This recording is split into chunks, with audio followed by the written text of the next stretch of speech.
এবার লন্ডনে হাসানাত আব্দুল্লাহকে পচা ডিম ছুঁড়ে মারল আওয়ামী লীগের কর্মী সমর্থকেরা। লন্ডনে গিয়ে তোপের মুখে পড়েছেন হাসানাত আব্দুল্লাহ। যুক্তরাজ্য সফরে গিয়ে দফায় দফায় অপ্রীতিকর পরিস্থিতির মুখোমুখি হয়েছেন বৈষম্য বিরোধী ছাত্র আন্দোলনের অন্যতম সমন্বয়ক এবং বর্তমান এমপি হাসানাত আব্দুল্লাহ। লন্ডনে তার অবস্থান ও বিভিন্ন সভাকে কেন্দ্র করে আওয়ামী লীগ কর্মী সমর্থকদের তীব্র ক্ষোভ ও বিক্ষোভের ঘটনা ঘটেছে।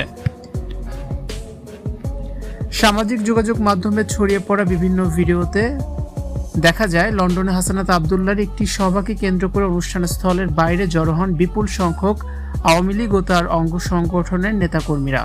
তারা সেখানে শেখ হাসিনার পক্ষে এবং হাসানাত আব্দুল্লাহর বিরুদ্ধে বিভিন্ন রকম বাজে স্লোগান দিতে থাকেন।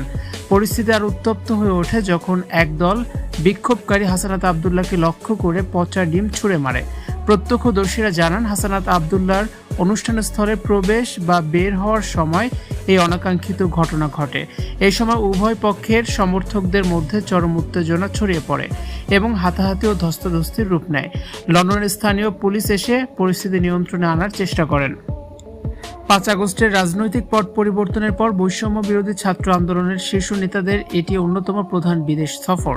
তবে যুক্তরাজ্যে বসবাসরত আওয়ামী লীগ সমর্থকদের তীব্র বিরোধিতার কারণে হাসানাত আব্দুল্লাহর এই সফরকে কেন্দ্র করে লন্ডন প্রবাসী বাংলাদেশিদের মধ্যেও এক ধরনের উত্তেজনা ও বিভক্তি স্পষ্ট হয়ে উঠেছে। এই ঘটনার পর সামাজিক যোগাযোগ মাধ্যমে দুই পক্ষের মধ্যেই তুমুল বিতর্ক ও প্রতিক্রিয়া দেখা যাচ্ছে। ভিউয়ার্স, এই বিষয়ে আপনাদের মতামত অবশ্যই কমেন্টস করে জানাতে পারেন।